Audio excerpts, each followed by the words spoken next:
Hello, let's feel it army. कैसे हैं आप सब? मैं आपके सामने लोकेश पाराशर इस वक्त में क्लाइमेटोलॉजी का पार्ट 5th लेके खड़ा हूँ। और ये पार्ट 4th है ना? ये मे भी मेरे को याद नहीं आ रहा है, क्योंकि मैं आपके लिए पार्ट डालता जा रहा हूँ जिससे कि है ना आपको समझ में आए हर चीज़ विद रिवीजन के साथ। तो चलो, मैं आपके सामने लोकेश पाराशर खड़ा हूँ NCERT let's feel it channel पे नया वीडियो के साथ, और आपका स्वागत है हमारे इस वीडियो में। तो आप चलें और देखें कि आगे क्या हुआ था, पहले क्या हो गया था, सबको क्या दिखा था, और मैंने क्या दिखाया था। मैंने क्या दिखाया था याद है ना? तो चलो रिवीजन पे आते थोड़ा सा। अब हम रिवीजन में है ना, कल हमने क्या क्या देखा था। देखो, कल वाले पार्ट में हमने है ना, कल वाले पार्ट में 3 चीज़ों के बारे में पढ़ा था। 3 चीज़ों के बारे में पढ़ा था। कौन कौन सी चीज़ें थी वो जो हमने पढ़ ली थी? वो चीज़ें थी, 1 मिनट।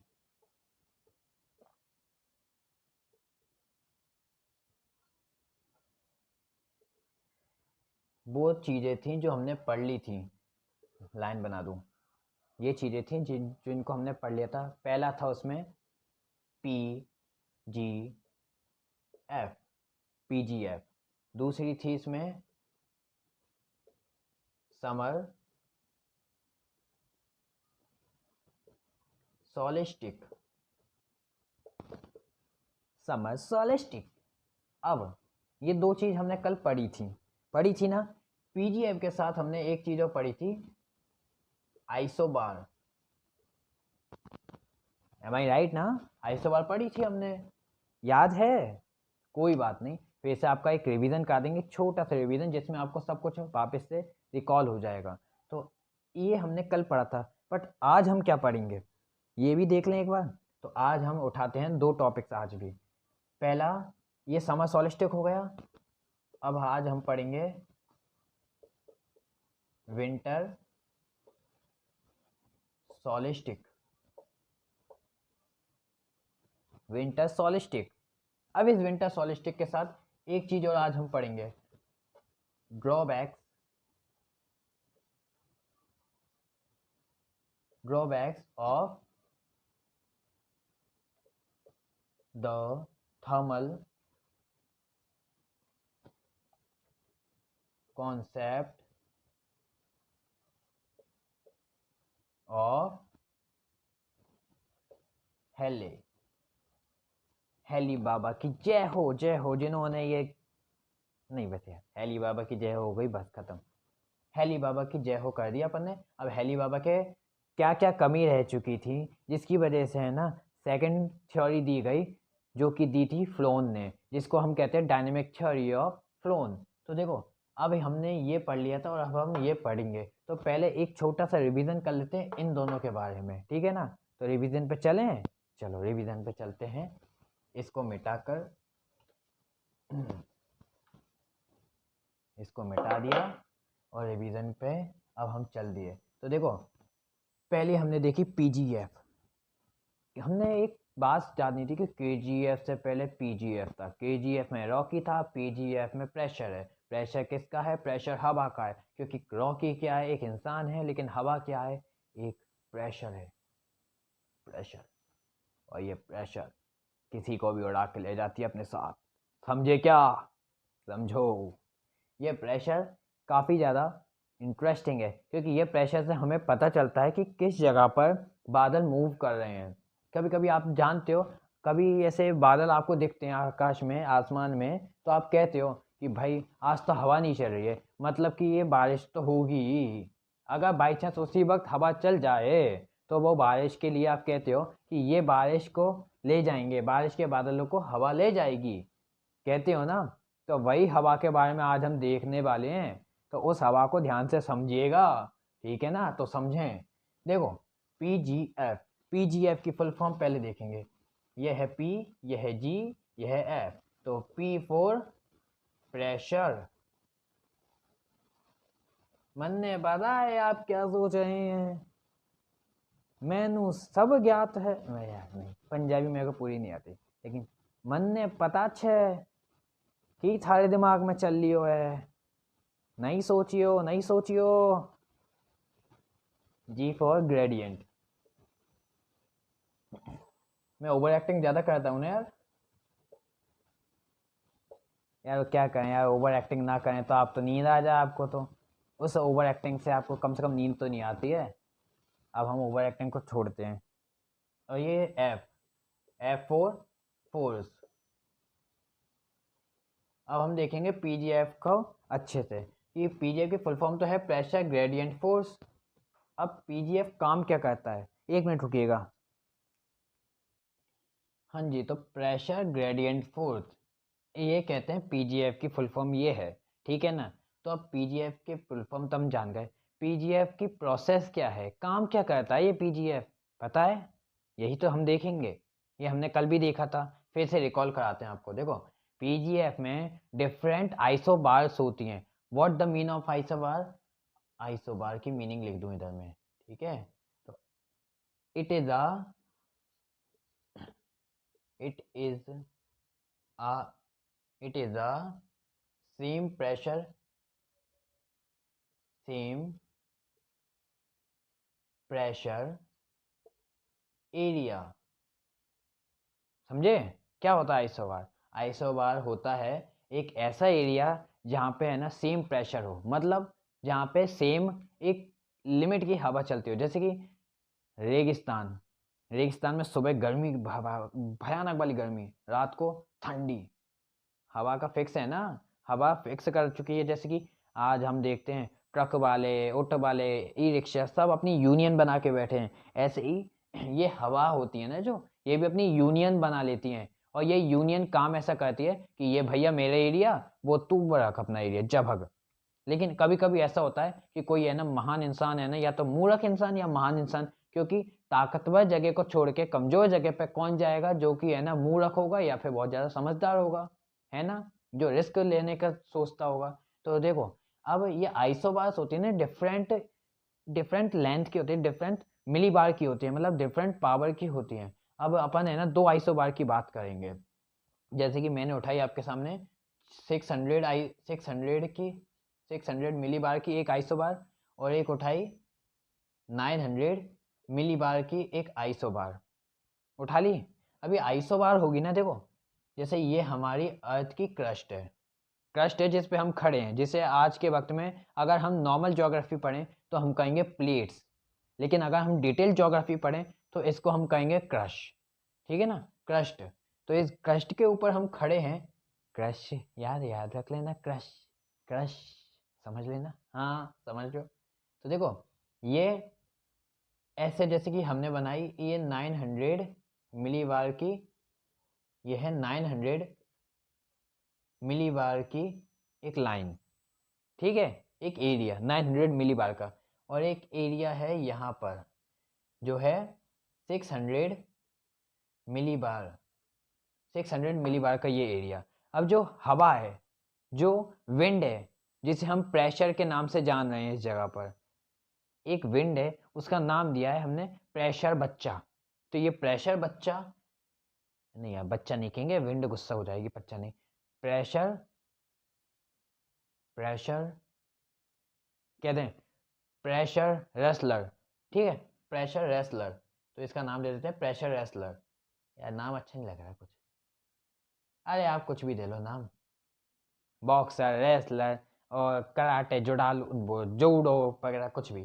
तो देखो, ये प्रेशर जब हाई पे है ना, इस जगह पे ज़्यादा प्रेशर है, तो हमने आइसो बार के बारे में जाना था कि this iso bar that the different types of area which contain different type of isobar, they move to they move to each other or intersect to each other, means ये एरिया तो same रहेगा, but ये जो area है, इस area से कुछ pressure निकलेगा और निकल के नीचे की साइड जाएगा। मतलब इस 600 मिली बार वाले एरिया में जाएगी ये हवा, और इधर जाके हाथ मिला लेगी, हम तुम्हारे साथ है, हाथ मिलाओ, जा साथ चलो, साथ चलो, ऐसी बात कहकर यहाँ पर मिल जाएगी, मिल गई।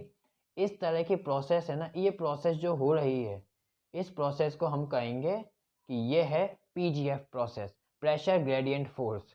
ये प्रोसेस से ही हमने कल देखा था कि समर सॉलिस्टिक कैसे चलती है, देखा था ना। फिर से हम समर सॉलिस्टिक को देखते हैं। अब आप पीजीएफ के बारे में है ना रिवाइज कर चुके हैं, और कल भी हमने देखा था, तो चलो अब है ना प्रेशर ग्रेडियंट फोर्स की वजह से समर सॉलिस्टिक कैसे चलती है भारत के अंदर उसे देखते हैं। हाँ, तो समर सॉलिस्टिक पे आते हैं अब हम। तो देखो ये है समर सॉलिस्टिक,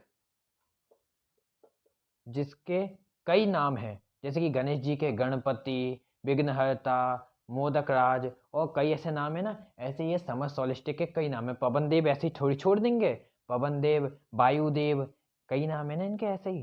तो ऐसे ही इंग्लिश में भी इनको कई नाम दिए हुए हैं। इनको एक समर सॉलिस्टिक, एक समर मॉनसून,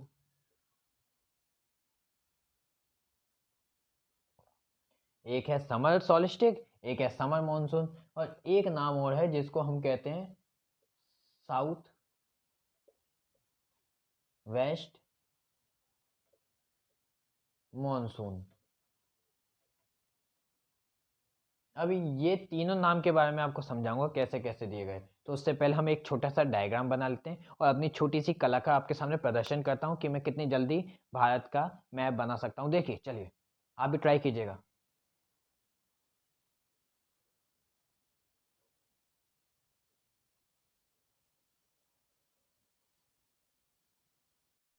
हाँ जी, तो मतलब ये देखिए, ये जैसे अपनी बॉल है, ठीक है, बॉल है, इसको मे और माइट को हटा दो, इसको मान के चलना कि ये जलती है, ठीक है।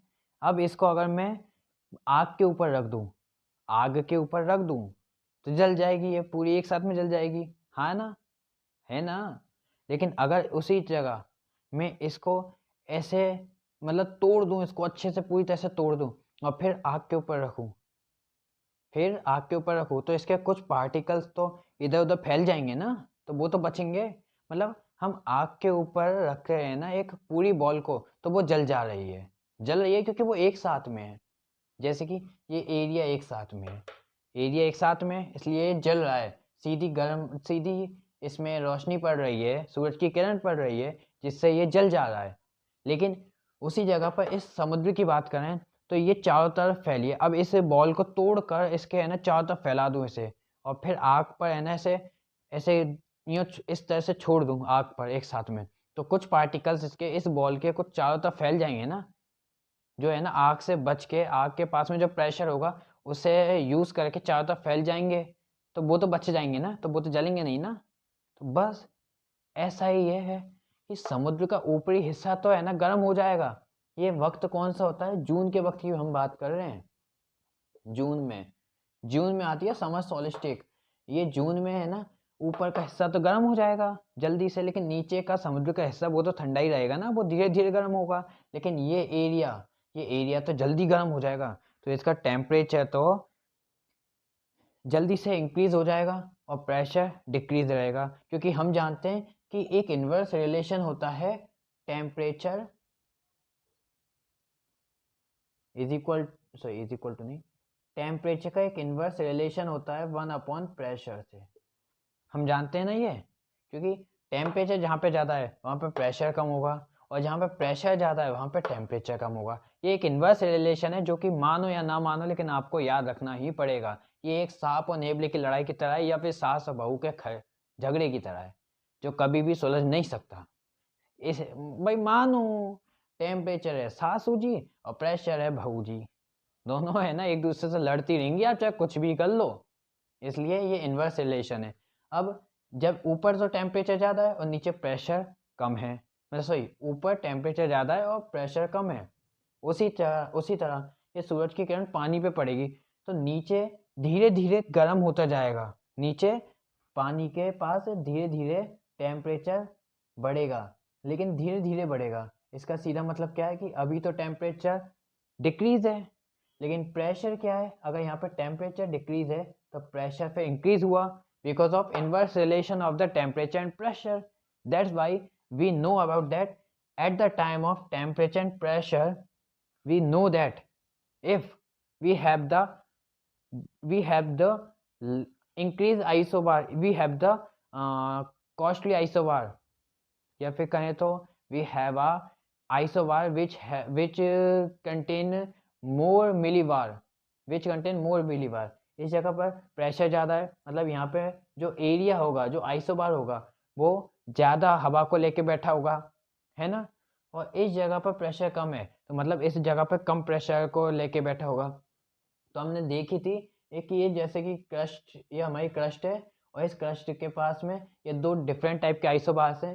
जो तो ये जो बड़ा वाला आइसोबार है ना, जो ज़्यादा मिलीबार को लेके बैठा है, ये इस साइड में अपनी हवा को रिलीज करेगा, जो कि कम प्रेशर बेल्ट की साइड में है, मतलब कम आइसोबार की साइड है, जहाँ पे कम प्रेशर बेल्ट है, उस जगह पर ये जाएगा। तो अब देखो यहाँ पे प्रेशर क्या है, ज़्यादा, और यहाँ पे कम, तो ये बादल जो होंगे उनको हवा कहाँ पे लेके जाएगी, ऊपर, ऊपर लेके जाएगी ना। तो इसी तरह से हम देखते हैं कि ये बादलों को हवा ऊपर की साइड ऐसे ले जाती है,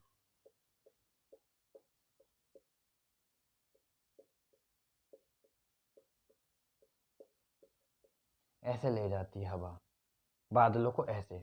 और ये जो है ना, बादल ऊपर जाएंगे ना, एटलीस्ट 90% बारिश करते हैं ये ऊपर की साइड जाकर। हम ये भी जानते हैं ना, समझ गए ना, इजी है ना टॉपिक ये।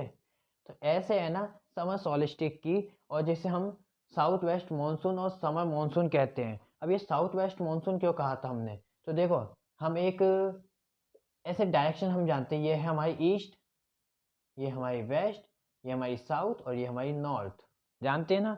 तो हम देख रहे हैं कि इस जगह से इस जगह ऐसे हवा जा रही है।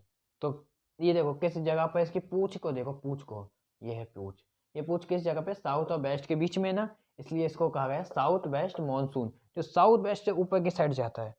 या इसे आप भी नाम दे सकते हो, या अरेबियन अरेबियन सी मानसून कह सकते हैं ना आप भी। बस ये वही तो है, ये ऐसा ही है, ये मतलब इतना टफ नहीं है समझने में, इजी है समझने में। आप थोड़ा सा ध्यान दोगे तो बहुत इजीली से आप समझ जाओगे। अब हमने समर सॉलिस्टिक और समर मानसून या फिर साउथ वेस्ट मानसून पढ़ लिया। अब हम देखते हैं कि अब हमें क्या देखना है। ये हमारा रिवीजन कंप्लीट हो गया। अब हम रिवीजन को छोड़ के मेन पर आते हैं, और आज इस थर्मल कॉन्सेप्ट ऑफ हेले को ख़त्म कर लेते हैं, ठीक है ना।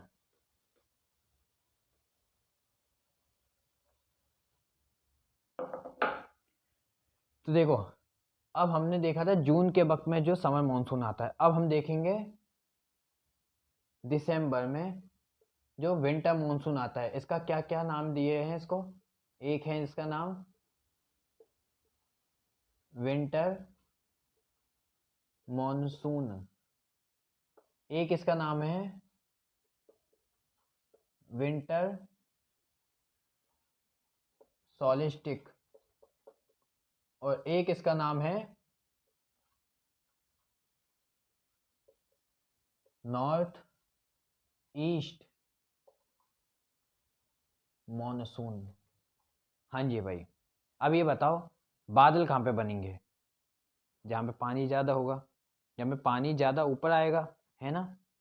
और भारत के आसपास में किस किस जगह पानी है, या तो बे ऑफ बंगाल में, या अरेबियन सी में, या फिर ऊपर हिमालय की साइड से कई नदियाँ आती हैं ना, तो हिमालय पे, है ना। तो इन तीन जगह से ही तो बादल बनेंगे ना। और हमने देख लिया कि समर सॉलिस्टिक में नीचे से तो बादल बन के आ रहे हैं, जो 90% तक बादल पानी बरसा रहे हैं भारत के अंदर, लेकिन जो 10% है वो हिमालय देता है हमें, और ये दिसंबर में आता है, जो अब आने वाला है, आने वाला है। तो देखो अब हम समझते हैं कि ये दिसंबर में आने वाली जो है, ये कैसे है ना हमारे पास आता है ये पानी। इससे पहले मैं एक डायग्राम बना लूँ और अपनी कला का एक छोटा सा बेहतरीन प्रदर्शन करके आपको दिखा दूँ। आप कृपया शांति रखें, और अगर कोई डाउट है तो वो डाउट भी बिल्कुल पूछें कमेंट में, जिससे कि मैं आपके डाउट को सॉल्व कर सकूँ ईजीली से। ये आपके लिए बन चुका है हमारे भारत का प्यारा नक्शा, ये बन गया है ना। ये हमारी निकल गई यहाँ पर, ये हमारी निकल गई 23 1/2 डिग्री, ट्रॉपिक ऑफ कैंसर निकल गई। अब हम देख रहे हैं ये हमारा हिमालय है, इधर की साइड, ये हिमालय है, ठीक है। अब ये जो हिमालय है ना, यहाँ पर बादल बनते हैं। बादल को बना दिया हमने इधर, एक बादल कोई बना दे, ज़्यादा बादल अच्छी बात नहीं है, ज़्यादा धुआं अच्छी बात नहीं होती है, समझें इस बात को। और आगे देखें, ये बादल बना हमने धुआं से। ये कहाँ से आई धुआं? ये ओस से, मॉइस्चर से। तो ये मॉइस्चर को ऊपर से छोड़ा जाएगा, नीचे की तरफ छोड़ा जाएगा। कैसे? हवा लेकर आएगी, हवा कहेगी चल भाई हम तेरे साथ हैं, चलो चलो आगे बढ़ो। कहेगी ना, चलो चलो आगे बढ़ो, हम तुम्हारे साथ खड़े हैं, कह दी। अब ये हवा है ना, इस वक्त में जो विंटर सोलिस्टिक वेव है, ये सेम अपन का आइसो वार्ड के हिसाब से चलेगा। ये हम दिसंबर की बात कर रहे हैं, ठीक है ना। और हम जानते ही हैं कि हिमालय के पास कितनी तेज हवा चलती है, हाँ या ना। ये बात बताने की नहीं है, आपको पता है कि जहाँ पे बर्फ़ पड़ेगी वहाँ पे हवा कैसी होगी। तो हिमालय पर कितनी ठंडी हवा चलती है, मतलब यहाँ का प्रेशर, यहाँ का टेम्परेचर डिक्रीज़ है, और प्रेशर, अगर टेम्परेचर डिक्रीज़ हुआ तो प्रेशर इंक्रीज़ होगा। लेकिन इस जगह पर हिमालय से अगर कंपेयर करेंगे तो कुछ भी कर लो, कैसा भी समय ला दो, चाहे सबसे ठंडा दिन हो भारत का, वो भी दिसंबर में कौन से दिन होता है बताओ? अरे 22 दिसंबर, बताया था मैंने आपको पिछले लेक्चर में, ध्यान दिया करो यार। देखो 22 दिसंबर के दिन अगर इस जगह पे देखें तो भी इस जगह पर टेम्परेचर हमको इंक्रीज ही दिखेगा, बट प्रेशर वो हमको डिक्रीज दिखेगा। इसके कंपेयर की बात कर रहा हूँ मैं, हिमालय के कंपेयर की बात कर रहा हूँ बस, ऐसे। तो अब ये देखा हमने, देख चुके हम, प्रेशर ग्रेडियंट फोर्स हमसे कहता है जहाँ पे प्रेशर ज़्यादा है वहाँ से प्रेशर रिलीज होके उस जगह पर जाएगा जहाँ पे प्रेशर कम है। तो इस जगह पे जो प्रेशर है वो ऐसे ऐसे मूव करेगा और नीचे जाएगा, और नीचे जाकर ऐसे घूमते हुए बढ़िया विजिट पे जाते हुए इधर की साइड से यूं बाहर चला जाएगा, चला गया। और ये हमारे पास से बादल आए और चले गए अपने अपने रास्ते। तो ऐसे है ना विंटर सोलिस्टिक देखा जाता है। अब हम देखते हैं कि इसको नॉर्थ वेस्ट मानसून क्यों कहते हैं। तो हम ये भी जानते हैं कि ये हमारा ईस्ट है, ये हमसे नॉर्थ है, ये हमारा साउथ है, और ये हमारा वेस्ट है। अब ये जा कहाँ से रहा है? ये ऐसे जाता है। तो हमारे इस आइसोबार की पूंछ क्या रही? इस विंड की पूंछ क्या रही? ये पीछे, और ये नॉर्थ और ईस्ट के बीच में, इसलिए इसका नाम आया नॉर्थ ईस्ट मानसून। समझे ना? और ये भी समझ गए प्रेशर, और इधर प्रेशर कम, इधर प्रेशर ज़्यादा। और हम जानते हैं प्रेशर ग्रेडियंट फोर्स हमको अप्लाई करने को कहता है कि जहाँ पे प्रेशर ज़्यादा है वहाँ से कम प्रेशर की साइड हवा जाएगी, और इस तरह से बादलों को अपने साथ लेके जाएगी, जो कि 10%, कितना, 10% मॉनसून यहाँ पर भारत के अंदर दिखाएंगे। इसलिए तो दिसंबर के वक्त आप देख लेना, नीचे साउथ में सबसे ज़्यादा पानी आता है, साउथ में आता है अपने भारत में से सबसे ज़्यादा पानी साउथ में होता है इस वक्त में, क्योंकि ये जाता ही इधर से है, ठीक है ना, समझे। ये दो तरह से अपने यहाँ मानसून आता है। इसमें मेन चीज़ समझ लीजिएगा, पहली कि पानी, मतलब जो बारिश बन रहा है ना वो सिर्फ या तो बर्फ़ के पास बनेगी या फिर समुद्र के ऊपर, है ना। फिर दूसरी चीज़ कि प्रेशर ग्रेडियंट फोर्स की वजह से ज़्यादा प्रेशर वाली जगह से कम प्रेशर वाली जगह पर सीधे हवा चलती है, मतलब ज़्यादा प्रेशर वाली जगह से कम प्रेशर जहाँ पे होता है वहाँ पे हवा जाती है। समझो थोड़ा फील करके, जहाँ पे ज़्यादा प्रेशर है वहाँ से कम प्रेशर की साइड हवा जाएगी और अपना कारनामा दिखाएगी। और तीसरी बात कि जहाँ पर है ना टेम्परेचर ज़्यादा है, मतलब सासू जी की ताकत ज़्यादा है, वहाँ पे बहू जी की ताकत कम होगी, मतलब प्रेशर कम होगा। और जहाँ पे प्रेशर ज़्यादा है वहाँ पे टेम्परेचर कम होगा, समझे ना।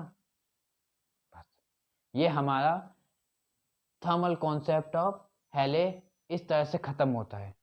अब हम ये जान गए कि थर्मल कॉन्सेप्ट ऑफ हेले है क्या। चलो तो अब हम ड्रॉबैक्स के बारे में भी जानकारी निकाल लें। इनकी कमियां क्या रही थी कि जिन कमियों की वजह से इनकी थ्योरी को परमानेंट बेसिस पे रखा नहीं गया, परमानेंट बेसिस पे तोला नहीं गया। इनकी मेहनत के लिए कहा गया आपने अच्छी कोशिश की, लेकिन अभी भी इसमें कुछ कमियां हैं, तो प्लीज़ आप साइड बैठिए। तो ये कहते हैं ना, जिसमें टैलेंट है उसको पहले उठाएंगे, और जिसमें नहीं है उससे कहेंगे अभी आप साइड हो जाएं। तो इससे इनसे भी हेले साहब से भी यही कहा कि साइड हो जाएं। ठीक है, तो कुछ ऐसी ड्रॉबैक्स थी, कुछ कमियां थी, अब उनके बारे में हम समझेंगे, बात करेंगे, और आपको फील कराऊंगा मैं कि क्यों ये फेल हुआ था थ्योरी, ये क्या वजह थी इस कॉन्सेप्ट के फेल होने की। ध्यान से देखो, ध्यान से देखो क्या वजह थी। वजह को हम देखते हैं। पहली वजह, the wind flow with moisture. Moisture के साथ फ्लो हो रही है, मतलब बादल तो बन जाएंगे ना। हवा जब मॉइस्चर के साथ फ्लो होगी, जब हवा मॉइस्चर को लेके ऐसे मूव करेगी इन लैंड टू सी और सी टू लैंड, धरती से मतलब सॉरी ऐसे सॉलिड पार्ट से समुद्र के पार्ट तक, या फिर कहें कॉन्टिनेंटल क्रस्ट से ओशियनिक क्रस्ट तक। तो इस वक्त में इस चीज को तो हम है ना हम कहते हैं सी ब्रिज और लैंड ब्रिज। मतलब कि इस जो प्रोसेस है, ये जो प्रोसेस है, जब मॉइस्चर लैंड से सी की तरफ जाती है या सी से लैंड की तरफ आती है, तो इस प्रोसेस को हम कहते हैं सी ब्रिज और लैंड ब्रिज। सी ब्रिज और लैंड ब्रिज। तो आप ये बताओ कि आपने इसको मॉनसून क्यों कह दिया। पहला ये, इस प्रोसेस को सी ब्रीज और लैंड ब्रीज कहा जाता है कि जो लैंड होता है वहाँ पे ज़्यादा बारिश होती है और सी के पास में कम आ जाती है। वजह आपको पता है, वजह आपको पता है, डिफरेंट आइसोबार कंडीशन। तो बस, अब ये सी ब्रिज और लैंड ब्रिज है भाई। आपने ये बताओ, आपने अलग क्या दे दिया। आपने तो सी ब्रिज और लैंड ब्रिज को समझाया है, जो पहले ही कई साइंटिस्ट ने समझा दिया था। तो अब बताओ, पहली मिस्टेक ये, पहली ड्रॉबैक। दूसरी, he not explain how cloud not do equal rain in all area। देखो, बादल तो जा रहे हैं ना, लेकिन ये बताओ, आप मुझे ये बताओ अभी के अभी कि है ना, ये बादल जब ऐसे ऊपर की साइड जा रहे हैं, जैसे कि ये बादल इधर से ऐसे जा रहे हैं ना, तो इन साइड में क्या चक्कर है, या भूत प्रेत बैठे हैं जिन्होंने कह दिया नहीं भाग जा यहाँ से, भाग जागा तूने यहाँ पे है ना थोड़ी सी भी बारिश की तो तेरे को मैं नहीं छोड़ूंगा। कह रहे हैं क्या कोई भूत प्रेत ऐसे। तो भाई, ये बादल यहाँ से जाते हुए इस एरिया में कुछ अलग बारिश के बूंदे गिरा रहे हैं, इस एरिया में कम बारिश देते हैं या ज़्यादा बारिश देते हैं। इस एरिया में कंपेयर करें तो अलग तरह से है ना, बारिश के कुछ सेंटीमीटर्स होते हैं, जैसे कि मान लो इस एरिया में 5 हो गए, इस एरिया में 3 हो गए, इस एरिया में 4 डाल दी। तो ये डिफरेंट क्यों है। बादल तो सेम जा रहे हैं ना, तो उनका बारिश भी सेम होनी चाहिए, बारिश भी हर एरिया में बराबर आनी चाहिए। आप डिफरेंट बारिश कैसे आ रही है, ये इसकी वजह बताओ। ये पूछा गया था, सामने कुर्सी पे बैठा दिया, कुर्सी पे बैठा के पूछे ये सवाल कि ऐसा क्यों है, हर एरिया में अलग अलग बारिश की सेंटीमीटर से ऐसे भरा क्यों जा रहा है, हर जगह पे अलग अलग तरह से बारिश, मतलब हर जगह पे अलग अलग बारिश की क्वांटिटी जमा हो रही है, ऐसी क्यों वजह है, क्या वजह है इसमें। नहीं दे जवाब दे पाए। उन्होंने कहा हम हाथ ऊंचे करते हैं, हमें माफ़ करें, हम हार मानते हैं आपसे, और हार मान गए। लेकिन हम हार नहीं मानेंगे, हम फिर पूछेंगे, हार मानने से कोई बात नहीं होगी, करके दिखाओ, वजह बताओ, तब हाँ आगे बढ़ेंगे। तीसरी बात पूछी, he said high temperature low temperature invite monsoon. मतलब इन्होंने कहा था कि है ना, जो हाई टेम्परेचर लो टेम्परेचर होता है उसकी वजह से मानसून का आना और जाना होता है। बिकॉज ऑफ जब हाई टेम्परेचर होगा तो लो प्रेशर होगा, और जहाँ पे हाई मतलब लो टेम्परेचर होगा वहाँ पे हाई प्रेशर होगा, तो हाई प्रेशर से लो प्रेशर की साइड हवा आएगी, आएगी ना। ये कहता है मॉनसून, कहता है। तो आप ये भी मानते हो कि, एक मिनट रुकिएगा,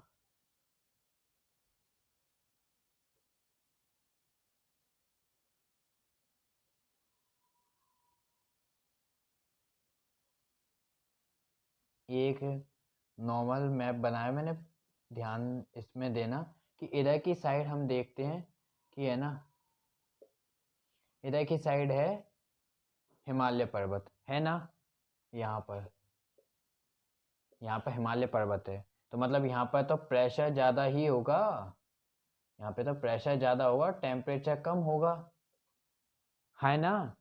आपने COP26 मीटिंग सुनी है? उसमें कार्बन ज़ीरो की शपथ ली थी कई देशों ने। कार्बन ज़ीरो, कार्बन क्या होता है? कार्बन एक ऐसे मटेरियल है जो कि बहुत ज़्यादा हानिकारक होता है, और एक कार्बन मटेरियल ओजोन से निकलता है, समझे? ओजोन का डिप्लेशन होता है इससे, कार्बन से। ये हमको बचाती भी है और हमको मारती भी है कार्बन। अब ये कार्बन की वजह से पूरी दुनिया में टेम्परेचर बढ़ रहा है, ग्लेशियर्स पिघल रहे हैं। इस बार आपने महसूस की हो तो मार्च के वक्त में और जून के वक्त में हमारे भारत के अंदर काफ़ी गर्मी थी, काफ़ी गंदी वाली गर्मी थी। और अभी मैं और क्या बात करूं, दिवाली के बाद हमारे भारत के अंदर हमेशा है ना ठंडा मौसम रहता था, किसी के पसीने नहीं आते थे। But this time we all we all feel the sweat, we all feel the वो क्या कहते हैं पसीने को, क्या कहते हैं, ये याद नहीं आ रहा। मतलब हम सब ने है ना अपने पसीने महसूस किए कि है ना बड़ी गर्मी लग रही है यार, पसीने आ गए थोड़ी सी देर में, ऐसे कहते थे ना। दिवाली बाद ये हाल था, दिवाली पहले तो कुछ और ही होगा, फिर आपको पता ही है। ये हो रहा था कार्बन की वजह से, मतलब जो टेम्परेचर गर्म वेव्स थी ना, गर्म वेव, वो कार्बन की वजह से काफ़ी ज़्यादा आ चुकी थी इस साइड में, इस भारत मतलब इस साइड में सबसे काफ़ी ज़्यादा आ चुकी थी, ये गर्म वेव्स आ गई थी ना।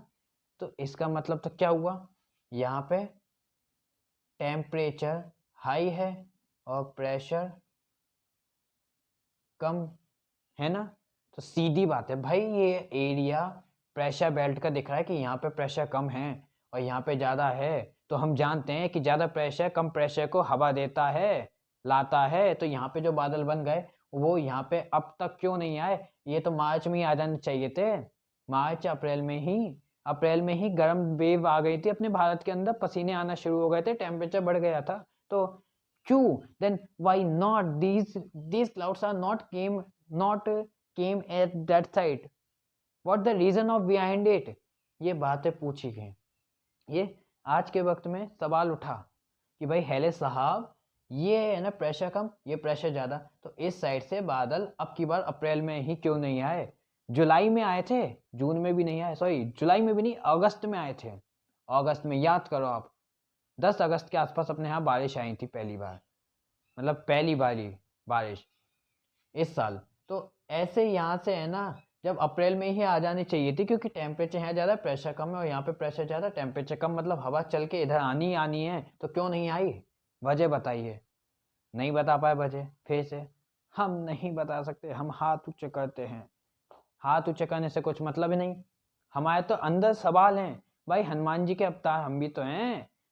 हनुमान जी को जैसे अपने अंदर की क्वेश्चंस को है ना, क्वेश्चन के हल पाने की इच्छा थी, भूख थी, ऐसी हमारे में भी है।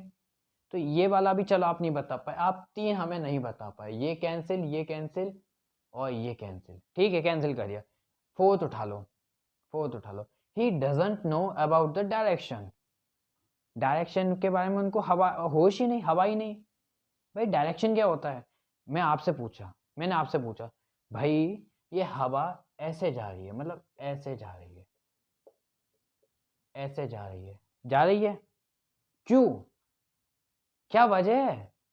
मतलब तुम ऐसे क्यों भेजे हो हवा को? ये तो सीधी बात है ना, मतलब इस पूरे एरिया में टेम्परेचर ज़्यादा है, इस एरिया में प्रेशर ज़्यादा है और टेम्परेचर कम है, हवा ऊपर जाएगी, ये पक्की बात है ना। तो भाई हवा ऐसे ऊपर क्यों जा रही है? मतलब हवा ऐसे ऊपर क्यों जा रही है? हवा ऐसे क्यों ऊपर नहीं जा रही? इस तरह से ऊपर क्यों नहीं जा रही है हवा? इस तरह से या इस तरह से, ऐसे क्यों नहीं जा रही है हवा ऊपर? वजह बताओ। डायरेक्शन ऐसे क्यों है? डायरेक्शन ऐसे क्यों है? ऐसे क्यों नहीं है इस तरह से? ये बात पूछिए। इसका भी कोई होश नहीं, इसमें भी वो हार मान गए। और फिर एक सबसे बड़ी बात जिसका नाम है Coriolis force, he not discuss about the role of Coriolis force. ये कोरियोलिस फोर्स है ना, एक एरिया है, जिस एरिया में हवा निकलती है ना, जिस एरिया से, उस एरिया से वो डायरेक्शन बदल देती है। Like that this is a mirror, this is a mirror, और ये मिरर से लाइट निकलेगी ना तो अपनी डायरेक्शन बदल देगी, समझे। तो ऐसी ही मिरर है ये कोरियोलिस फोर्स, ऐसी एक इनविजिबल लाइन है, ठीक है। और इस लाइन से जब हवा निकलती है, मतलब इस लाइन से जब है ना टच होती है, तो इस लाइन से टच होने के बाद वो अपनी डायरेक्शन बदल देती है, इसे कहते हैं कोरियोलिस फोर्स, समझे ना, समझो। अब ये हमने क्वेश्चन पूछे, ये ड्रॉबैक्स के बारे में बात की, उनके पास कोई जवाब नहीं था, इसलिए that's we were said to them to him that your theory will be failed because you haven't the answer of these questions. Can you please explain the answer of these questions? If you are not able to explain of these questions answer, then we are not